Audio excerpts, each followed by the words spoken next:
Welcome to શું છે શું નહીં. હું ખુશાલી બરછા આજે એક એવા વ્યક્તિ સાથે વાત કરવા જઈ રહી છું જે ખૂબ જ પેશનેટ છે એમના કામ પ્રત્યે, અને પહેલાં એ એન્જિનિયરિંગ કરી રહ્યા હતા અને હવે એમના પ્રુડન્સ અને પેશન્સથી ગુજરાતી સિનેમામાં ધમાલ મચાવી રહ્યા છે. જેઓ અગાઉ પ્રેમ પ્રકરણ ફિલ્મના આસિસ્ટન્ટ ડિરેક્ટર અને પહેલા ગુલઝારના ડિરેક્ટર તરીકે કામ કરી ચૂક્યા છે, અને હવે એઝ રાઇટર અને ડિરેક્ટર તરીકે એમની ફિલ્મ લાલો લઈને આવી રહ્યા છે. Yes, he is none other than Ankit Sakhiya sir. તો ચાલો આજે એમની સાથે વાત કરીએ. હા સર, કેમ છો? બસ મજામાં. થેન્ક યુ તમે મને ઇન્વાઇટ કરવા માટે, ઇન્ટરવ્યુ માટે. Thank you sir. તો મને પહેલા એ કહેશો કે લાલો ફિલ્મની ટેગલાઇન કૃષ્ણ સદા સહાય તેજ કેમ છે?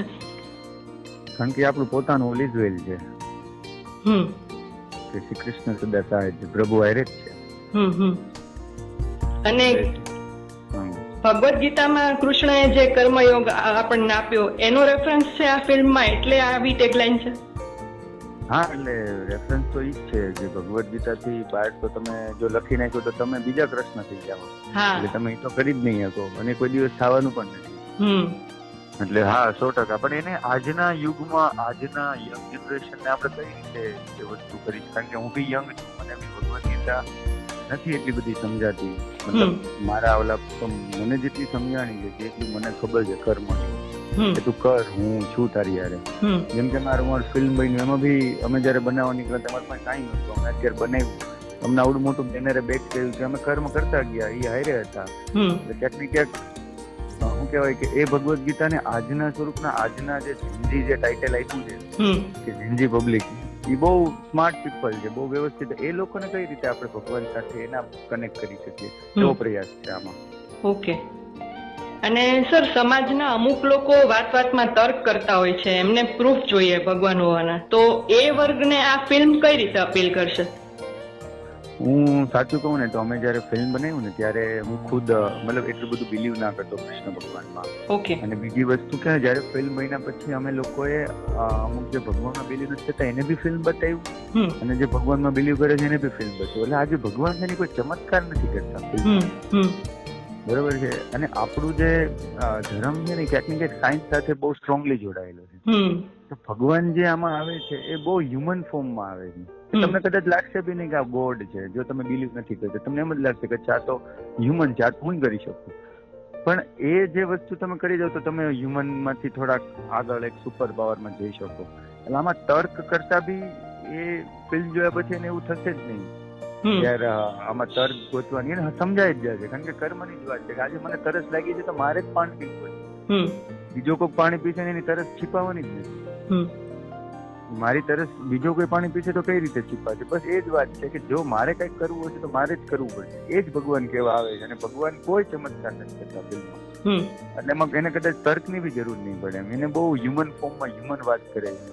અને આમાં કૃષ્ણની એક અલગ એંગલ બી આપણે એક્સપ્લોર કર્યો છે કે ભગવાનને બી એક ઓલું હશે ને, એને બી એના પોતાના વિચારો હશે ને કે ભાઈ મારે કંઈક કરવું છે, મારે અહીં જ જવાનું કે એના બી પોતાના ઓલા હશે. તો એ બી આમાં ડિસ્કસ થયા છે. તો વેરી હ્યુમન વસ્તુ થઈ છે. તો મને એવું લાગે છે કદાચ તર્કની ફિલ્મ જોયા પછી કોઈ વાત નહીં કરે. ઓકે. નવા યુગના કૃષ્ણ, નવા યુગના કૃષ્ણ કે આજ મારા મિત્ર છે ભગવાન, મારા કૃષ્ણ મારા બાજુમાં જ છે, મારી અંદર જ છે. તમે મારા કૃષ્ણ હો, તમે ઇન્ટરવ્યુ જોજો.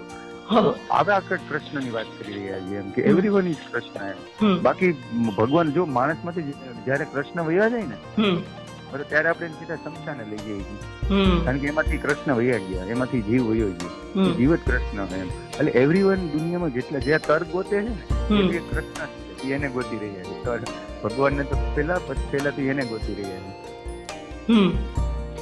અને સર, ફિલ્મ બનાવતી વખતે કોઈ ચેલેન્જ આવી હોય અને કોઈ અલૌકિક અનુભવ થયો હોય તો એવી કોઈ ઘટના હોય તો તમે અમારી સાથે શેર કરશો?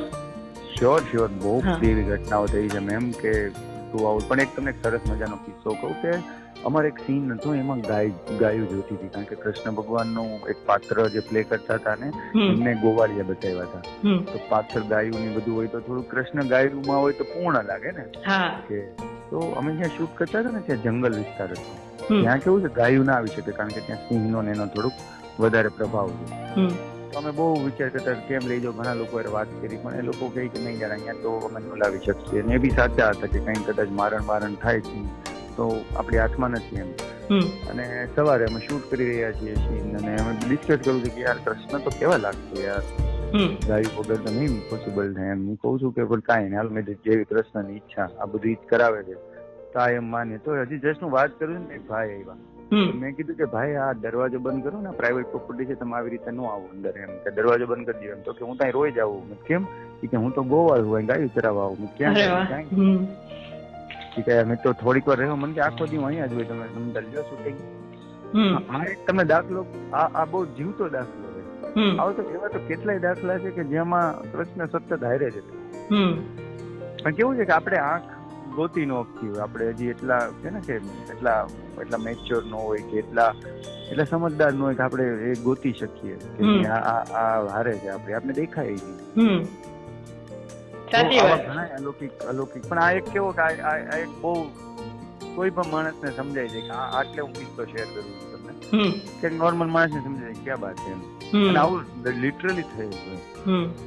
અદ્ભુત સર. Yes, thank you. અને સર તમે આ રાઇટિંગ પણ એમાં કરેલું છે અને ડિરેક્શન પણ કરેલું છે, તો આ બંનેમાંથી તમારા માટે વધારે ઇન્ટરેસ્ટિંગ શું છે? જો સાચું કહું ને, જયારે રાઇટિંગ ની વાત આવે ને તો બે ના ઓલા પાસા છે. રાઇટિંગમાં એક વસ્તુ એવી છે કે યાર જયારે કોરું પેપર શણગારવું ને બહુ અઘરું હોય કે એમાં પેન ઘૂંટવી આ છે, પણ જયારે ઘૂંટાતી જાય અને ત્યારે એની બી એક અલગ દુનિયા હોય છે કે જયારે મારું એવું માનવું છે કે રાઇટિંગમાં જ એક પિક્ચર બની જતી હોય છે, ઓકે આવું કંઈક આપણે કરવાનું છે. એમાં મજાની વાત એ હોય છે કે તમે જ હોવ છો, એમાં તમારે પબ્લિક સાથે ડીલ નથી કરવાની, એમાં તમે તમારી સાથે ડીલ કરો. ડિરેક્શનમાં મજા એ છે, એટલે મારું તો બે ફેવરિટ છે, પણ ડિરેક્શનમાં બી એવી મજા છે કે હવે તમારે જે છે ને એ થોડું ક્રિએટિવ દિમાગ સાઈડમાં રાખીને થોડું પ્રેક્ટિકલ દિમાગ ઉપર ફોકસ કરીને અને એક્ઝિક્યુટ કરવાનું છે. અને ત્યાં શું કહેવાય, બીજી ચેલેન્જ એ છે કે હવે તમે એકલા નથી, હવે 50, 60, 70 જેટલા લોકો છે, બધા પાસેથી એ થોટ ઉપર કામ કઢાવવાનું. એટલે બેમાં ચેલેન્જ છે. ઓમાં એકલતા વધારે છે, જયારે રાઇટિંગ કરતા હોય તો ફ્રસ્ટ્રેટિંગ થોડુંક આ છે કરતા ખબર ન હોય, સમય એ રીતનો હાલતો હોય. અને આ ડિરેક્શનમાં એ છે કે તમને શાંતિ નથી મળતી એટલી બધી, અને તમે સતત સેટ ઉપર હોય, સુવાનું આ છે. એટલે ક્યાંક ને ક્યાંક આમ જોવા જઈએ તો બેમાં પ્લસ માઇનસ છે, પણ સાચું કહું ને તો હું બે મારા ફેવરિટ છે. ઓકે. અને સર ગીતો પણ બહુ જ મિનિંગફુલ છે, તો એમાં પણ બહુ ટાઈમ લાગ્યો હશે ને બનાવવામાં? હા, બહુ ટાઈમ લાગ્યો છે, બહુ ટાઈમ લાગ્યો છે. એમાં લગભગ અમે દોઢેક વર્ષ તો લીધું જ છે એ ફિલ્મ બનાવવામાં. કારણ કે અમે લિરિક્સ આવતા, અમે બધું ડિસ્કસ કરતા, ટ્યુન પછી કયા સિંગરોને લેવા, અમે બહુ કે ને કે અમે સાચું કહું ને તો પ્રોસેસ બહુ ફોલો કરી છે, પ્રોસેસ ઓરિએન્ટેડ જ રહ્યા છે કે ભાઈ આપણે કરતા જઈએ, આપણે શું બનશે એ નથી વિચારવું, આપણે બનાવીએ. ઓકે. આ રીતની અમારી એક પ્રોસેસ રહી છે મ્યુઝિકની બી. રિસર્ચ માંગી લે. હા, એટલે ટ્રાય કરી કે ભાઈ આપણે જેટલું આપણે આમાં કરી શકીએ એટલું આપણે આમાં આપીએ કે ભાઈ આપણે આ બેસ્ટ આપ્યું આપણે. પછી એવું ન થાય કે આપણાથી આ છૂટી ગયું, હજી થોડુંક ધ્યાન દેવાનું હતું એટલું. બધા જ લોકો, એવું નહીં કે મેં ટીમના એક મેમ્બરે આમાં ધ્યાન આપ્યું. અને રાઇટિંગની તમે વાત કરી તો મારી સાથે કૃષાંત વાજા અને વિકી જોશી બે મારા કો રાઇટર છે. તમે ત્રણેય ભેગા મળીને આ ફિલ્મ. ઓકે. હા, અને અમે બી સેમ, અમે ત્રણે બી આ પ્રોસેસ કરી છે, પણ અમે થોડો ખાસો સમય આ વસ્તુ સાથે સ્ક્રિપ્ટ સાથે વિતાવ્યો. અને સર લાસ્ટમાં અમારા શ્રોતાઓને કોઈ સંદેશ આપશો? બસ મારે ખાલી એટલું જ કહેવું છે કે લાલો તમને મળવા આવી રહ્યો છે, કાળિયો ઠાકર, ડાકોરનો ઠાકર, દ્વારકાધીશ. અને મારે એટલું જ કહેવાનું છે કે તમે કોઈ બી પ્રશ્ન લઈને જાજો પિક્ચર જોવા કે ભાઈ આ કેમ નથી થતું, આ કેમ કરું છું, હું કરું છું, એનો એક જ જવાબ છે પિક્ચરમાં, એ તમને ભગવાન આપી દેશે. અને કદાચ તમને એમ થાય કે અચ્છા આ તો ક્વેશ્ચનમાં પૂછવાનું જ નતું, મારે તો અમારું કામ કરવાનું છે, આ પૂછવાનું નથી, એવું 100% તમને થઈ જશે. તમે જે બી બનવા માંગો છો, જે બી કરો, એ બધું જ સોલ્વ કરી દે મને. કારણ કે મને કરી દીધું છે આ પિક્ચર બનાવતા મને મારા કેટલા પ્રશ્નના જવાબ આપી દીધા છે. અને અમુક એમ થયું કે આ પ્રશ્ન પૂછવાનો જ નથી. તો હું એટલું જ કહીશ કે ફિલ્મ જોવા જાઓ 10 તારીખે, લાલો આવી રહ્યો હોય આ દિવાળી, અને ફૂલ ફેમિલી સાથે જાઓ તો ફેમિલી સાથે તમે ના જઈ શકતા હોય તો ખાસ મિત્રો સાથે જાઓ. કારણ કે આમાં મિત્રતાની વાત કરી, અલૌકિક મિત્રતા, કે ભગવાન સાથે એક મિત્રતા થઈ જાય તે કેવી હોય એને હું ગમી કહી શકું, કઈ બી કહી શકું એમ. હું કદાચ એને ગાળ બી આપી શકું કે મિત્ર ખબર મિત્રમાં ગાળના વ્યવહાર બહુ નાજુક હોય, એની માટે ગાળનો શબ્દ હોય, ભાવના હોય. હા હું એવું બી કરી શકું છું. અને ભગવાન સાથે બી એવું થાય, હા થાય. હમ તમારો ભાવ કેવો હોય? કૃષ્ણ તમારો મિત્ર હોવો જોઈએ. મિત્ર હા. અને કૃષ્ણ તો એવું ફોર્મ છે કે તમારો મિત્ર હોય, તમારી મમ્મી હોય, તમારા પપ્પા હોય, કઈ બી ફોર્મમાં લઈ શકો. પણ મિત્ર એવો ભાવ છે કે જેને બધું જ તમે શેર કરી શકો. અને આ ફિલ્મમાં ભગવાન મિત્ર બનીને આવ્યા છે. અને એવું નહીં લાલાના, તમે જોવા જાશો તો તમે એમ કહેશો કે આ તો મારા મિત્ર. કારણ કે કૃષ્ણ તો લીલા છે ને, અને આ પિક્ચર એને જ બનાવડાવ્યું. હું તો ખાલી ડિરેક્ટરની એક્ટિંગ કરું છું. એટલે બધા એની સાથે પર્સોનિફાઈ કરી શકશે મૂવી સાથે. 100%. કોઈ બી માણસ, હું એમ કહું 10મા ધોરણથી લઈને, કારણ કે 10મા ધોરણથી એટલે કહું છું, કદાચ એના પીછેના બિચારાને સમજણ હોય ન હોય, એ બી જોશે તો એને બી મજા આવશે. એવું નથી નાના છોકરાઓને મજા આવે, 8મા ધોરણના ભણતા હશે ને એને બી મજા આવશે. અને આપણા દાદા દાદી અને એ લોકોને તો ઓર મજા આવશે, કારણ કે એને તો ભગવાન હારે જે કનેક્શન છે, એની જે વાત કરી, એટલે બધા માટેનું આ ફિલ્મ છે કે ફેમિલી સાથે આ દિવાળી આપણે લાલો જોઈ શકીએ. ઓકે સર, બહુ જ રસપ્રદ રહ્યો આખો સંવાદ, અને આમ જ તમે ગુજરાતી સિનેમાને નવી નવી થીમ દ્વારા અનોખી ઊંચાઈ ઉપર લઈ જાઓ એવી શુભેચ્છાઓ અમારા બધા તરફથી. Thank you so much ma'am. Thank you sir. Thank you. તો હું ફરીથી નવી કોઈ વાત, નવા કોઈ વ્યક્તિ સાથે શું છે શું નહીંમાં હાજર થઈશ. ત્યાં સુધી આવજો.